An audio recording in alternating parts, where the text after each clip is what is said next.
Class 8 history chapter 11 राष्ट्रीय आंदोलन का संगठन 1870 के दशक से 1947 तक। ये जो चैप्टर है हिस्ट्री का, इसमें 1870 से 1947 तक क्या क्या घटनाएं घटी और उन घटनाओं का क्या परिणाम रहा कि भारत 1947 को स्वतंत्र हुआ, ये सब हम इसमें पढ़ेंगे। तो यहाँ फर्स्ट ऐसे दे रखा है कि जो प्रीवियस चैप्टर्स हैं उसमें हम ये इन सब का अध्ययन कर चुके हैं कि भारतीय भूक्षेत्र पर अंग्रेज़ों का कस्बा किस तरीके से हुआ कब्जा और रियासतों का अधिग्रहण उन्होंने किस तरीके से किया,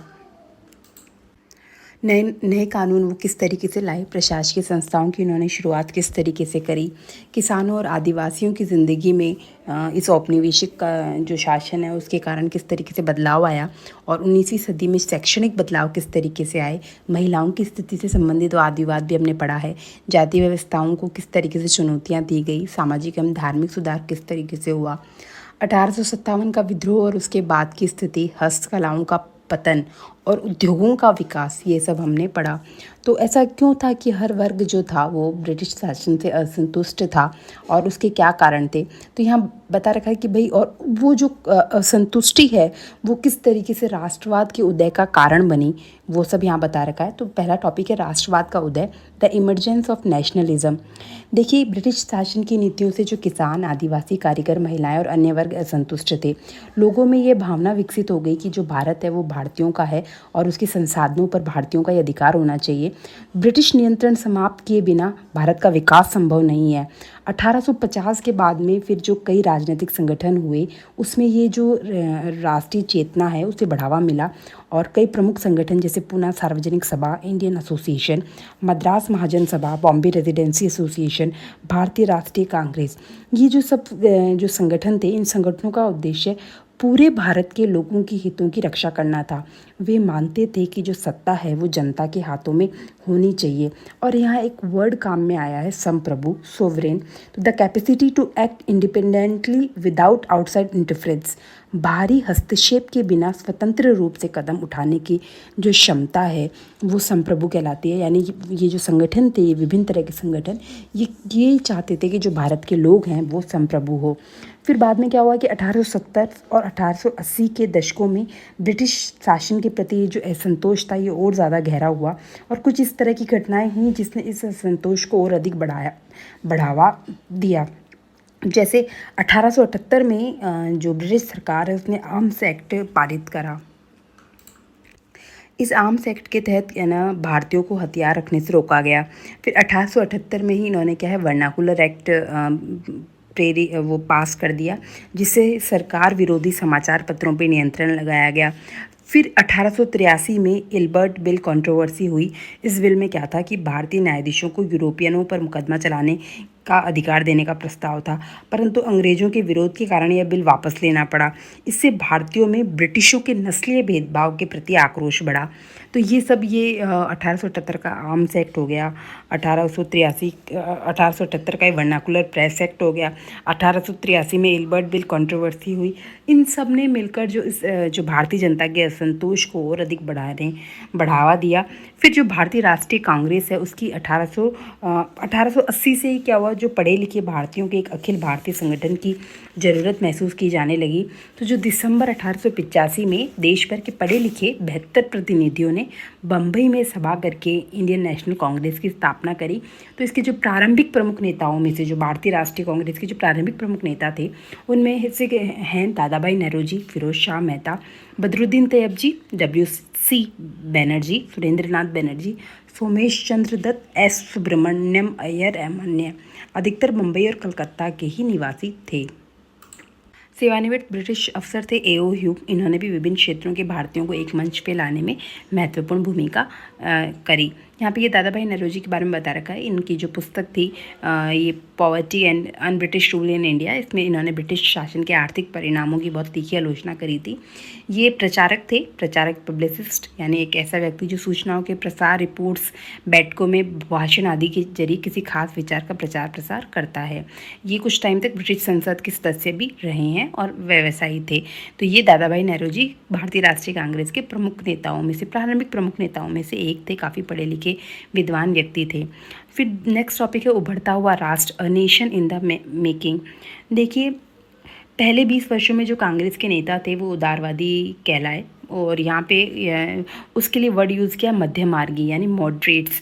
पहले वाले एनसीईआरटीज़ में उसके लिए उदारवादी शब्द काम में लिया जाता था। यहाँ पे मध्य मार्गी शब्द काम में लिया गया यानी मॉडरेट्स। तो ये जो पहले के जो 20 वर्षों में पार्टी अपने उद्देश्य और तरीकों के लिहाज से मॉडरेट पार्टी थी।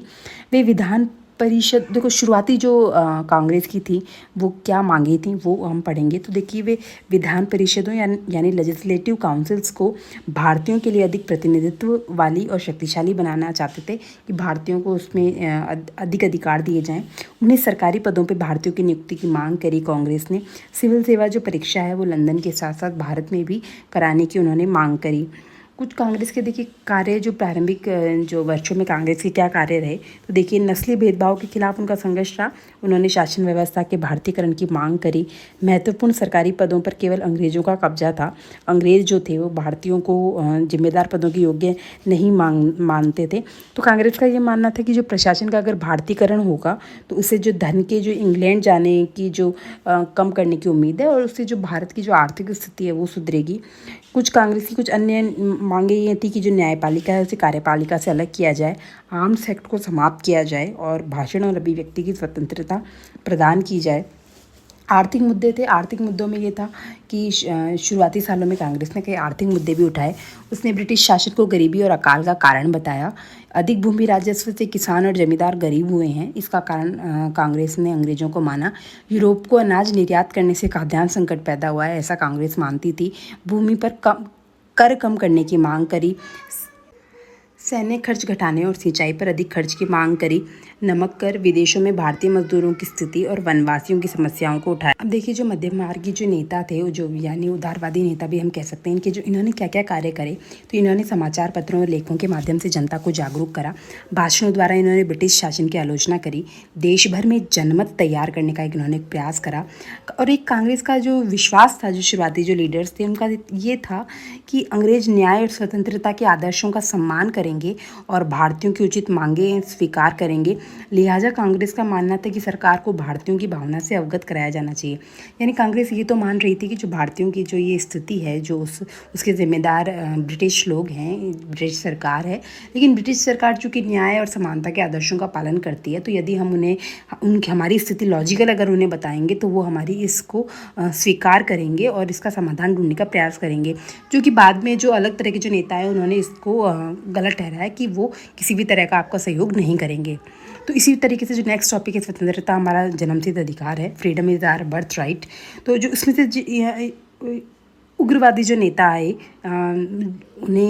उनके बारे में है। जैसे ये आए बंगाल, पंजाब और महाराष्ट्र में विपिन चंद्र पाल, बाल गंगाधर तिलक और लाला लाजपत राय। देखिए, जो पुरानी एनसीईआरटीज़ है उनमें इन्हें गरमपंथ के नेता या उग्रवादी या नेता इस तरीके से कहा जाता है। लेकिन यहाँ पर इन्होंने जो शब्द काम में लिया है वो लिया है आमूल परिवर्तनवादी उद्देश्य और पद्धतियों के अनुरूप काम करने वाले नेता, यानी रेडिकल्स और एक्सट्रीमिस्ट का इन्होंने ट्रांसलेशन आमूल परिवर्तनवादी लोग करा है।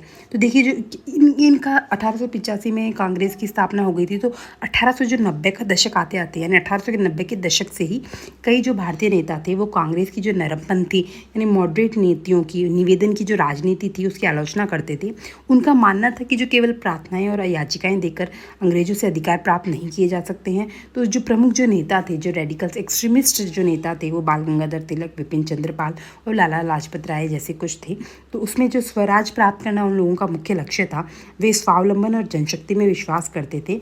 उनका मानना था कि भारतीयों को अपनी ताकत पर भरोसा करना चाहिए और जनता की सक्रिय भागीदारी के बिना स्वतंत्रता संभव नहीं थी। इसमें जो बाल गंगाधर तिलक थे उन्होंने बड़ा प्रसिद्ध नारा दिया था, स्वतंत्रता मेरा जन्मसिद्ध अधिकार है और मैं इसे लेकर रहूँगा। तो ये जो नारा था ये भारतीय स्वतंत्रता आंदोलन का प्रेरणा स्रोत बन गया था। फिर देखिए क्या घटना हुई 1905 में। क्या हुआ कि जो वायसराय था लॉर्ड कर्जन, उसने बंगाल का विभाजन कर दिया। तो उस समय जो बंगाल था वो ब्रिटिश भारत का सबसे बड़ा प्रांत था। इसमें वर्तमान बंगाल, बिहार और उड़ीसा के कुछ भाग भी शामिल थे। तो इसका इन्होंने तर्क ब्रिटिश सरकार ने क्या दिया कि जो प्रशासनिक सुविधा है, एडमिनिस्ट्रेटिव कन्वीनियंस के लिए विभाजन है ना आवश्यक था, इसलिए किया गया है। लेकिन देखिए वास्तविक उद्देश्य क्या था कि बंगाली राष्ट्रवाद को कमज़ोर करना था, बंगाली नेताओं के प्रभाव को कम करना था, हिंदू और मुस्लिम समुदायों में विभाजन पैदा करना था, फूट डालो और राज करो की नीति को लागू करना था। तो इसके परिणाम क्या हुए? जो 1905 में जो बंगाल विभाजन किया गया, पूरे भारत में तीव्र विरोध शुरू हो गया। नरमपंथी और आमूल परिवर्तनवादी, यानी हम कहे गर्मपंथी के नेता, उन दोनों ने विभाजन का विरोध किया और बड़े पैमाने पर सभाएं, जुलूस और प्रदर्शन हुए। फिर क्या हुआ कि स्वदेशी आंदोलन जो 1905 का जो बंगाल विभाजन हुआ था, उसके बाद में बंगाल विभाजन के विरोध में 1905 में स्वदेशी आंदोलन शुरू हुआ। इसका केंद्र बंगाल था, लेकिन इसका प्रभाव धीरे धीरे पूरे भारत में फैल गया और मुख्य उद्देश्य जो था स्वदेशी आंदोलन का, उसका उद्देश्य थे ब्रिटिश शासन का विरोध करना, भारतीय वस्तुओं का उपयोग बढ़ाना, स्वदेशी उद्योगों को प्रोत्साहन देना, राष्ट्रीय शिक्षा का विकास करना, भारतीय भाषाओं का प्रचार करना और स्वराज की प्राप्ति। आंदोलन के प्रमुख तरीके थे विदेशी वस्तुओं का बहिष्कार, विदेशी कपड़ों की होली जलाना, स्वदेशी वस्तुओं का प्रयोग, राष्ट्रीय विद्यालयों और कॉलेजों की स्थापना, जनसभाएं और आंदोलन करना। और आंध्र प्रदेश में जो ये था, इसे वंदे मातरम आंदोलन के नाम से जाना गया, और कुछ युवाओं ने माना कि केवल शांतिपूर्ण आंदोलन ही पर्याप्त नहीं है। उन्होंने अंग्रेजी शासन को समाप्त करने के लिए क्रांतिकारी हिंसा का भी समर्थन किया। देखिए, क्रांतिकारी हिंसा रिवॉल्यूशनरी वायलेंस होती है। यहाँ एक्सप्लेन कर रखा है कि समाज में आमूल बदलाव लाने के लिए, मूल रूप से बदलाव लाने के लिए हिंसा का उपयोग करना, उसे क्रांतिकारी हिंसा, मतलब क्रांति के लिए आप, क्रांति लाने के लिए आप हिंसा कर रहे हो, वो क्रांतिकारी हिंसा है। तो जो कुछ युवा थे वो क्रांतिकारी हिंसा के समर्थक थे। अभी देखिए, ये टाइमलाइन को थोड़ा ध्यान रखिएगा। फिर 1906 में जो क्या है, ढाका में ऑल इंडिया मुस्लिम लीग की स्थापना हुई। इसका उद्देश्य था जो मुस्लिम समुदाय है उसके राजनीतिक हितों की रक्षा करना और ब्रिटिश सरकार के साथ सहयोग बनाए रखना। बंगाल विभाजन पे देखिए मुस्लिम लीग का क्या रूप था कि वो मुस्लिम लीग ने बंगाल विभाजन का समर्थन किया था। देखिए, जो बंगाल प्रांत था वो, अगर आप मैप में स्थिति देखें तो जो पूर्वी बंगाल जो है वो था, तो वो उसमें जो मुस्लिम जो जमींदार हैं, मुस्लिम नवाब हैं, वो ज़्यादा रहते थे। तो कहीं ना कहीं उनका स्वार्थ था, जो व्यवसायी थे, मुस्लिम व्यवसायी थे वो थे, तो कहीं ना कहीं उनके जो व्यवसायिक हित भी सध रहे थे इस विभाजन से। तो जाहिर था उन्हें इस विभाजन का समर्थन करना ही करना था उन्हें, और सांप्रदायिकता की भावना लाके कहीं ना कहीं वो अपने निजी हित साध रहे थे। तो मुस्लिम लीग जो थी उसने बंगाल विभाजन का समर्थन किया। उन्होंने क्या करा, पृथक निर्वाचन, जो लीग थी उसने मुसलमानों के लिए एक अलग निर्वाचन क्षेत्र की मांग करी और 1909 में ब्रिटिश सरकार ने यह मांग स्वीकार कर ली। अब मुस्लिम प्रतिनिधियों का चुनाव केवल मुस्लिम मतदाता ही कर सकते थे। इससे हुआ क्या, इसे देखिए, भारतीय राजनीति में अब सांप्रदायिक आधार को बढ़ावा मिला और विभिन्न धार्मिक समूहों के बीच में राजनीतिक दूरी बढ़ी। तो अब इससे फिर धीरे धीरे 1905 में बंगाल का विभाजन हुआ, 1906 में मुस्लिम लीग बनी, 1907 में कांग्रेस का विभाजन हो गया। जो नरमपंथ और गरमपंथ अपन एक वर्ड यूज़ में लेते हैं, हालांकि यहाँ आमूल परिवर्तनवादी वर्ड यूज़ में ले रखा है। तो इन दोनों नेताओं के विचारों में मतभेद बढ़ गए। जो ये रेडिकली एक्सट्रीमिस्ट जो नेता थे, ये बहिष्कार और जन आंदोलन के पक्ष में थे, और जब नरमपंथी जो नेता थे, मॉडरेट लीडर्स जो थे, वो संवैधानिक और शांतिपूर्ण तरीकों को उचित मानते थे। इसका परिणाम ये हुआ कि 1907 में कांग्रेस दो गुटों में विभाजित हो गई। अब जो है ना, नरमपंथी थे उनका कांग्रेस, मॉडरेट लीडर्स का कांग्रेस पर नियंत्रण हो गया, और जो बाल गंगाधर तिलक जैसे एक्सट्रीमिस्ट लीडर्स थे उनका और उनके समर्थक कांग्रेस से बाहर रह के कार्य करने लगे थे। फिर दिसंबर 1915 में नरमपंथी और जो ये एक्सट्रीमिस्ट नेता हैं ये वापस पुनः एक हुए। इससे राष्ट्रीय आंदोलन को फिर नई शक्ति मिली 1915 में। फिर 1916 में इंडियन नेशनल कांग्रेस और ऑल इंडिया मुस्लिम लीग के बीच में लखनऊ पैक्ट हुआ, लखनऊ समझौता हुआ। इसका क्या महत्व है? इससे दोनों संगठनों ने साथ मिलकर भारत की आज़ादी के लिए काम करने का निर्णय लिया 1916 में, देखिए, और भारत में प्रातिनिधिक सरकार की मांग को मजबूती मिली और हिंदू मुस्लिम एकता को बढ़ावा मिला। एक बार हम फिर से टाइमलाइन ध्यान देखते हैं। बंगाल विभाजन हुआ 1905 में, फिर स्वदेशी आंदोलन की शुरुआत हुई, उसके फलस्वरूप 1905 में मुस्लिम लीग की स्थापना हुई ढाका में 1906 में, 1907 में कांग्रेस का विभाजन हुआ। पृथक निर्वाचन की स्वीकृति कब मिली? 1909 में, और कांग्रेस का पुनर्मिलन यानी नरमपंथ और गरमपंथ के नेता वापस एक हुए 1915 में, और 1916 में लखनऊ समझौता हुआ ऑल इंडिया मुस्लिम लीग में और ऑल इंडिया नेशनल कांग्रेस दोनों के बीच में।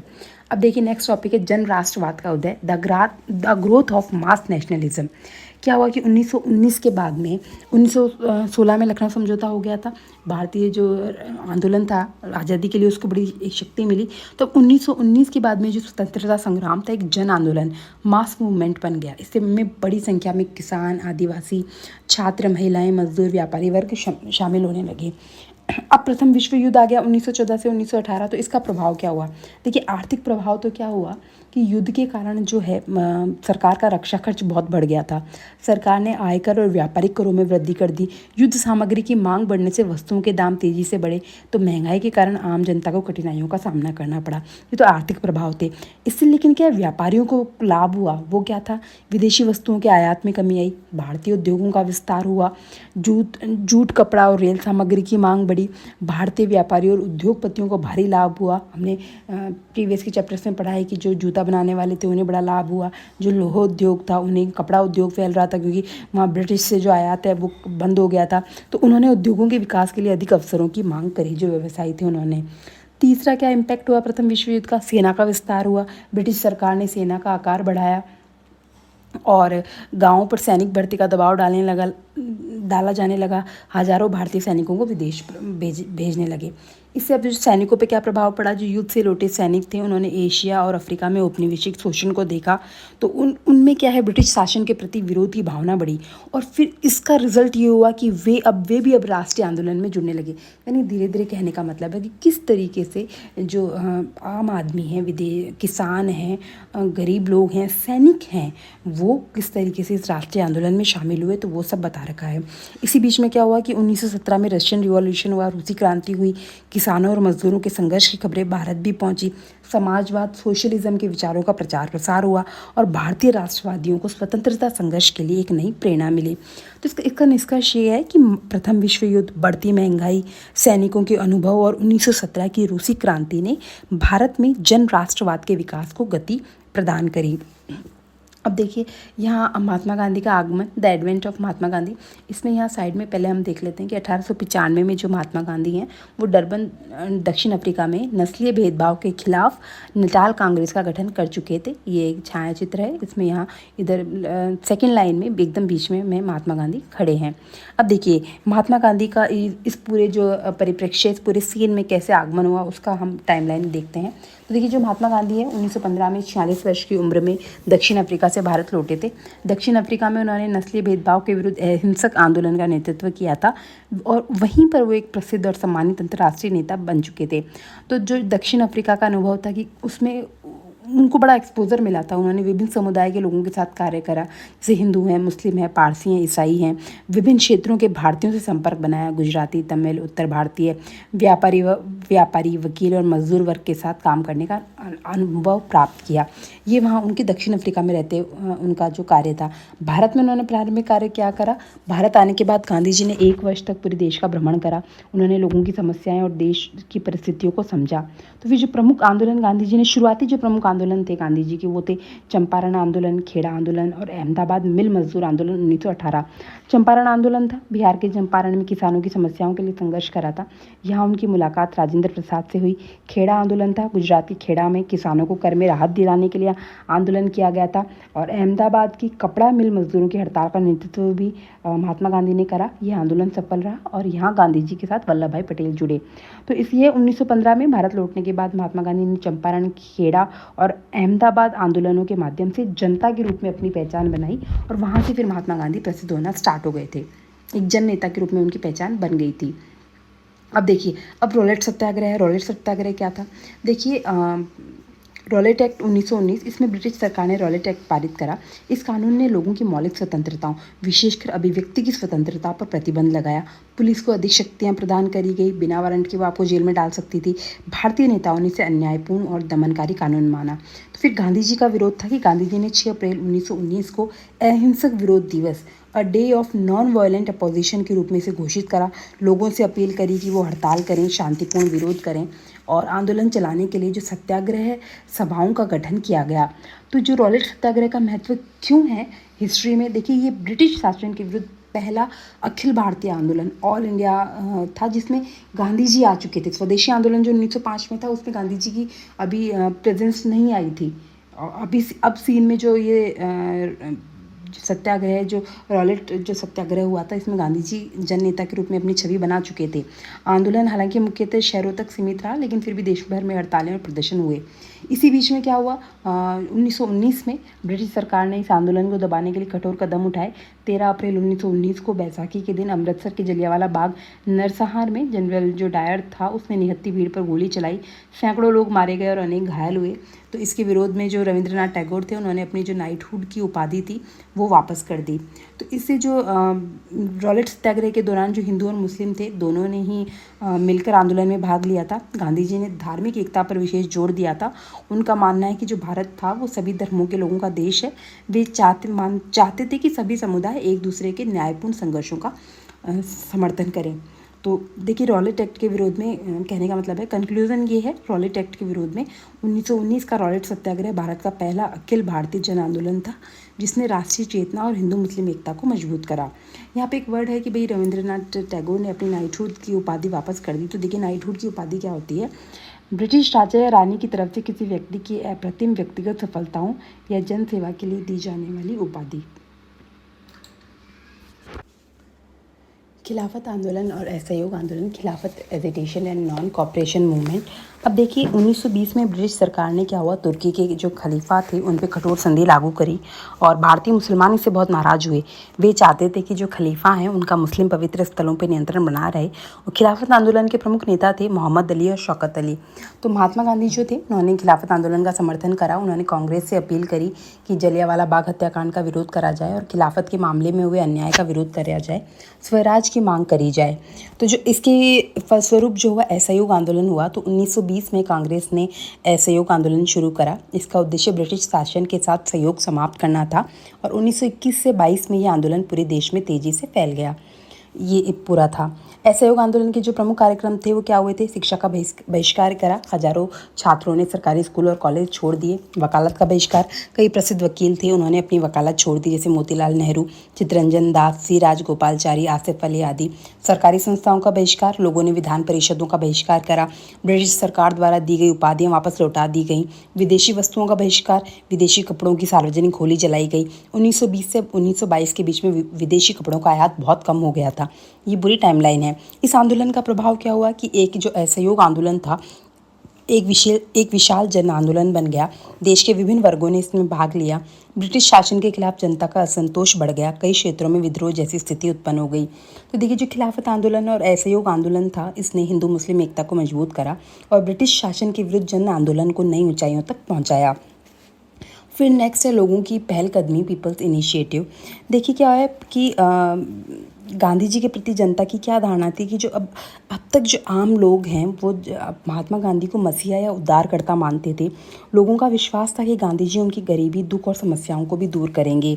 तो गांधी जी का उद्देश्य क्या था, वो वर्ग संघर्ष यानी क्लास कन्फ्लिक्ट नहीं बल्कि वर्ग एकता, क्लास यूनिटी चाहते थे। वे समाज के सभी वर्गों को एकजुट करना चाहते थे। वहीं किसानों और मजदूरों को क्या उम्मीद थी उनसे कि वो गांधी जी जमींदारों के खिलाफ उनकी सहायता करेंगे। कृषि मजदूरों को आशा थी कि गांधी जी उन्हें भूमि दिलाएंगे। तो यहाँ एक प्रतापगढ़ का एक एग्जाम्पल दे रखा है कि ये प्रतापगढ़ संयुक्त प्रांत अभी वर्तमान यूपी में है। वहाँ किसानों ने एक आंदोलन के बाद अवैध बेदखली, इलीगल इविक्शन को रोकने में सफलता प्राप्त करी। ये उनकी खुद की सफलता थी, लेकिन वो गांधी जी को अपना मसीहा मानने लगे थे, तो उन्होंने इस सफलता का श्रेय भी गांधी जी को दिया। फिर कई बार क्या होता था, किसान और आदिवासी गांधी जी के नाम पे ऐसे कार्य भी करते थे जो गांधी जी के सिद्धांतों और आदर्शों के अनुरूप नहीं थे। तो भारतीय जनता गांधी जी को अपना उद्धारकर्ता मानती थी और उनकी लोकप्रियता इतनी अधिक थी कि लोग उन्हें अपनी सफलताओं का श्रेय भी उन्हें देते थे। यहाँ पर महात्मा गांधी जो थे वो ये बता रखा है 1922 से 1929 की घटनाएं बता रखा है यहाँ पे। इसमें क्या था कि जो महात्मा गांधी थे वो अहिंसा के समर्थक थे। फिर फरवरी 1922 में क्या हुआ, चोरी चोरा कांड की घटना हुई। तो इसमें गुस्साए जो किसान थे उन्होंने एक पुलिस थाने में आग लगा दी, जिससे 22 पुलिसकर्मियों की मृत्यु हो गई। इस घटना के बाद गांधी जी ने असहयोग आंदोलन वापस ले लिया। वहीं अब कांग्रेस के बीच में मतभेद हुआ। जो कुछ गांधीवादी विचार जो थे उन नेताओं का ये था कि कांग्रेस से जो उन्हें गाँव में रचनात्मक कार्य करे और जनता के बीच में जागरूकता और संगठन बढ़ाए। अन्य नेताओं के विचार थे कि भाई जैसे चित्तरंजन दास और मोतीलाल नेहरू जैसे नेता थे, वो चाहते थे कि कांग्रेस चुनाव लड़के विधान परिषदों में प्रवेश करे और उनका उद्देश्य सरकार की नीतियों को भीतर से प्रभावित करना था। फिर क्या हुआ, 1920 के दशक के मध्य से गांधीवादियों ने गाँव में सामाजिक कार्य करे। इससे कांग्रेस को जनाधार बहुत मजबूत हुआ, जो सपोर्ट बेस है वो बहुत मजबूत हुआ और यही समर्थन कहीं ना कहीं आगे चलकर 1930 के सविनय अवज्ञा आंदोलन में उपयोगी साबित हुआ।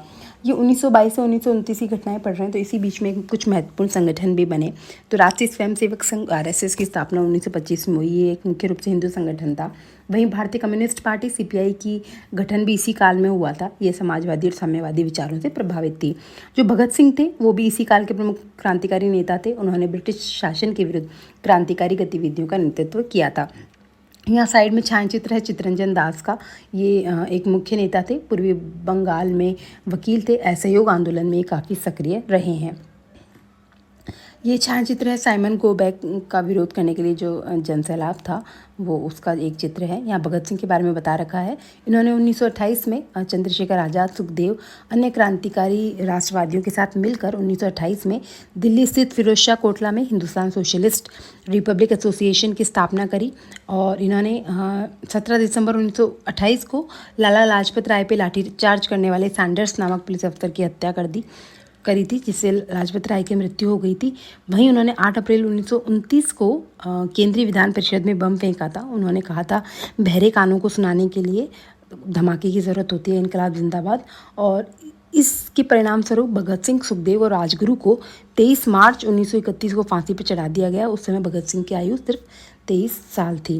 अब देखिए, अब दांडी मार्च का आ गया है, तो देखिए द मार्च टू दांडी 1929 में कांग्रेस ने पूर्ण स्वराज को अपना लक्ष्य घोषित कर दिया।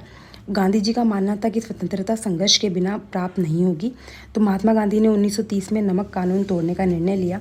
ब्रिटिश सरकार का नमक के उत्पादन और बिक्री पर एकाधिकार मोनोपोली थी, तो नमक पर कर लगाना अन्यायपूर्ण माना गया, क्योंकि नमक अपने भारतीय भोजन के लिए एक बड़ी आवश्यक वस्तु थी। तो गांधी जी ने साबरमती आश्रम से दांडी तक लगभग 240 मील की पदयात्रा करी। समुद्र तट पर पहुंचकर प्राकृतिक नमक एकत्रित कर कानून तोड़ा, समुद्री जल उबाल के नमक बनाया। फिर बड़ी संख्या में किसान, आदिवासी, महिलाएं, व्यापारी वर्ग आंदोलन में शामिल हुए। यह जो आंदोलन था यह सभी वर्गों को एकजुट करने में सफल रहा। सरकार ने आंदोलन को दबाने के लिए यहाँ पहले बीच में हम पढ़ लेते हैं कि जो महिलाओं की भी भागीदारी रही, तो इसमें कर्नाटक की अम्बाबाई का जिक्र किया गया है। उन्होंने 12 साल की उम्र में इनका विवाह कर दिया था, 16 साल की उम्र में ये विधवा हो गई। तो इन्होंने स्वतंत्रता की बहुत सक्रिय काफ़ी रही हैं। और महिलाओं कहीं ना कहीं जो राष्ट्रीय आंदोलन था ये इस मामले में महत्वपूर्ण था कि इसने महिलाओं को जो घर की चार दीवारी है उससे बाहर लाने को मतलब विवश हुए और उनको एक उनकी एक स्थिति भी मजबूत करी। उन्हें भी बताया कि आप भी इम्पोर्टेंट हैं। और महिलाओं के लिए देखिए कितना मुश्किल था कि जो शुरुआत में जो ये नमक सत्याग्रह हुआ उसमें गांधी जी थे, उन्होंने भी महिलाओं को शामिल करने से मना कर दिया था। बाद में सरोजनी नायडू के कहने पर उन्होंने महिलाओं को इस आंदोलन में शामिल होने की अनुमति प्रदान करी। अब देखिए सरकार ने जो है, ब्रिटिश सरकार ने ये जो नमक सत्याग्रह हो रहा था, ये जो आंदोलन हो रहा था, इसको दबाने के लिए कठोर कार्यवाही करी। शांतिपूर्ण सत्याग्रहियों पर अत्याचार करे, हजारों लोगों को गिरफ्तार कर जेल भेज दिया गया। फिर इसके लगातार आंदोलन के दबाव में ब्रिटिश सरकार ने फिर भारत शासन अधिनियम गवर्नमेंट ऑफ इंडिया एक्ट 1935 लागू करा। इसके तहत प्रांतों को सीमित स्वायत्तता दी गई, प्रोविंशियल ऑटोनॉमी दी गई। तो इससे क्या हुआ, 1937 में प्रांतीय विधानसभाओं के चुनाव करवाए गए और इंडियन नेशनल कांग्रेस ने 11 में से 7 प्रांतों में सरकार बनाई। फिर सितंबर 1939 में फिर अब जब दूसरा विश्व युद्ध छिड़ गया तो जो कांग्रेस नेता थे वो हिटलर का विरोध करते थे, तो वो अब ब्रिटेन का समर्थन करने को तैयार हो गए कि भाई ठीक है, हम आपका समर्थन करेंगे लेकिन युद्ध के बाद आप हमें आज़ादी देंगे। ब्रिटिश सरकार ने यह मांग अस्वीकार कर दी। तो इसका परिणाम ये हुआ कि जो कांग्रेस मंत्रिमंडलों ने इस्तीफा दे दिया। कंक्लूजन इसका ये हुआ कि दांडी मार्च ने सविनय अवज्ञा आंदोलन को जन आंदोलन बना दिया और इसके दबाव में ब्रिटिश सरकार को 1935 का भारत शासन अधिनियम लागू करना पड़ा। यहाँ पे वीर लखन नायक और बाजी मोहम्मद के बारे में बता रखा है। ये जो दोनों थे ये उदयपुर के स्वतंत्रता आंदोलन के नेता थे। तो पहले देख लेते हैं। 25 अगस्त 1942 को नबरंगपुर के पपरंदी क्षेत्र में पुलिस ने प्रदर्शनकारियों पर गोली चलाई। गोलीबारी में 19 लोग तुरंत शहीद हो गए और कई लोग बाद में घावों के कारण मर गए। 1942 के आंदोलन के बारे में बता रखा है। 300 से अधिक लोग घायल हुए। कोरापुट जिले में 1000 से अधिक लोगों को जेल भेज दिया गया। तो जो वीर लक्ष्मण नायक थे वो उनके बारे में बता रखा है। वो उड़ीसा के प्रसिद्ध स्वतंत्रता सेनानी थे। ब्रिटिश शासन का साहसपूर्वक विरोध करा, अंग्रेजों ने उन्हें फांसी दे दी। उन्हें अपनी मृत्यु का दुख नहीं था, बल्कि इस बात का दुख था कि वे भारत की स्वतंत्रता नहीं देख पाएंगे। फिर बाजी मोहम्मद के बारे में बता रखा है। ये 1930 के दशक में नबरंगपुर कांग्रेस के अध्यक्ष थे। लगभग 20,000 लोगों को इन्होंने राष्ट्रीय आंदोलन से जोड़ा, कई बार सत्याग्रह करा, द्वितीय विश्व युद्ध के विरोध और भारत छोड़ो आंदोलन में सक्रिय भाग लिया, लंबे समय तक जेल में रहे। तो इस तरीके से वीर लक्ष्मण नायक और बाजी मोहम्मद थे। इन्होंने उड़ीसा में स्वतंत्रता आंदोलन को मजबूत करा और ब्रिटिश शासन के विरुद्ध साहसिक संघर्ष करा। यहाँ बता रखा है भारत छोड़ो और उसके बाद क्विट इंडिया एंड लेटर। तो देखिए साइड में देखिए सुभाष चंद्र बोस के बारे में बता रखा है। ये एक्सट्रीमिस्ट नेता थे, समाजवादी विचार रखते थे और ये आज़ाद हिंद फौज की इन्होंने गठन किया था। अब देखिए यहाँ है quit India and later, Bharat छोड़ो आंदोलन 1942। तो महात्मा गांधी ने द्वितीय विश्व युद्ध के दौरान भारत छोड़ो आंदोलन शुरू करा। गांधी जी का नारा था करो या मरो, डू और डाई। उन्होंने अंग्रेजों से तुरंत भारत छोड़ने की मांग करी। आंदोलन पूरी तरीके से अहिंसक रखने पर जोर दिया गया। इस आंदोलन का प्रभाव क्या हुआ? गांधी जी और अन्य नेताओं को तुरंत गिरफ्तार कर लिया गया। इसके बावजूद आंदोलन पूरे देश में फैला। किसान, युवाओं और छात्रों ने बड़ी संख्या में भाग लिया। कई स्थानों पर लोगों ने अपनी समानांतर सरकारें स्थापित कर ली। ब्रिटिश दमन कैसे किया गया? फिर 90,000 से अधिक लोगों को गिरफ्तार किया गया। लगभग 1,000 लोग पुलिस गोलीबारी में मारे गए। कई जगह हवाई जहाज़ों से भीड़ पर मशीन गन चलाई गई। फिर क्या हुआ? 1940 में जो मुस्लिम लीग थी उसने मुस्लिम बहुल क्षेत्रों के स्वतंत्र राज्यों की मांग करी। बाद में ये मांग धीरे धीरे पाकिस्तान की मांग में बदल गई। कारण क्या था? मुस्लिम लीग जो थी वो मुसलमानों को एक अलग राष्ट्र मानने लग गई थी। 1937 के चुनाव हुए तो उसमें कहीं ना कहीं लीग को ये लगा कि मुसलमान जो हैं वो लोकतांत्रिक व्यवस्था में अल्पसंख्यक रहेंगे और इस तरीके से कांग्रेस और मुस्लिम लीग के बीच में मतभेद बढ़ गए। दूसरा क्या हुआ? बीच में जो कांग्रेस के जो नेता थे वो जेल में थे।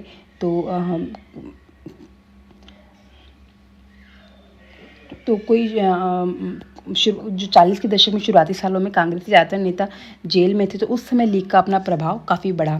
फिर 1946 में प्रांतीय चुनाव हुए। कांग्रेस ने सामान्य सीटों पर अच्छा प्रदर्शन करा, लेकिन मुस्लिमों के लिए जो आरक्षित सीटें थी उसमें मुस्लिम लीग को भारी भरकम सफलता मिली। तो ये जो सफलता थी इसने पाकिस्तान की मांग तेज कर दी। तो जो मार्च 1946 में ब्रिटिश सरकार ने कैबिनेट मिशन भारत भेजा और मिशन ने भारत को एकजुट रखने का प्रस्ताव दिया। कुछ शर्तें थी जिस पर कांग्रेस और मुस्लिम लीग इस प्रस्ताव के विवरण पर सहमत नहीं हो पाए। इसके परिणाम स्वरूप देश का जो विभाजन है वो लगभग निश्चित हो गया।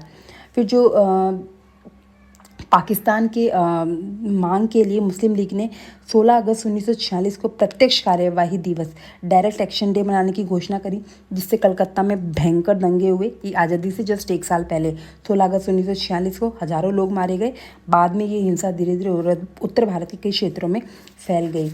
इसके फलस्वरूप 1947 में भारत का विभाजन हुआ, नया देश पाकिस्तान बना। लाखों लोगों को अपना घर छोड़ना पड़ा, हजारों लोग मारे गए और अनेक महिलाओं को अत्याचारों का सामना करना पड़ा। करोड़ों लोग शरणार्थी बन गए। तो 15 अगस्त 1947 को भारत स्वतंत्र हुआ। स्वतंत्रता की खुशी जो थी वो विभाजन की हिंसा और पीड़ा से जुड़ी हुई थी। भारत छोड़ो आंदोलन ने कहीं ना कहीं ब्रिटिश शासन को कमज़ोर किया, जबकि मुस्लिम लीग की पाकिस्तान की मांग और सांप्रदायिक तनावों के बीच में 1947 में इस तरीके से भारत का विभाजन हुआ और भारत स्वतंत्र हुआ। अब यहाँ अन्यत्र में दे रखा है अफ्रीका में राष्ट्रवाद। देखिए जो 1957 में घाना स्वतंत्रता पाने वाला उपसारा अफ्रीका का पहला देश था।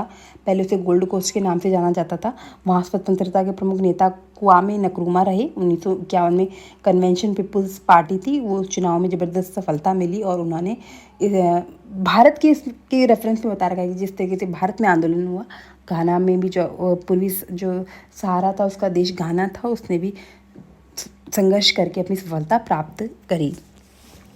तो इस पूरे चैप्टर में हमने देखा कि पूरी टाइमलाइन हमने पढ़ी कि किस तरीके से आंदोलन हुए, धीरे धीरे वो आंदोलन कैसे जन आंदोलन बन गए, महात्मा गांधी का कैसे इस परिप्रेक्ष्य में आगमन हुआ और वो कैसे एक जन नेता के रूप में स्वीकार किए गए। नरमपंथ और गरमपंथ नेताओं के बीच में के बारे में हमने पढ़ा। मुस्लिम लीग की स्थापना के बारे में पढ़ा। मुस्लिम लीग की मांगें क्या थी, क्यों वो हुई, उसके बारे में हमने पूरे चैप्टर में पढ़ा। Thank you.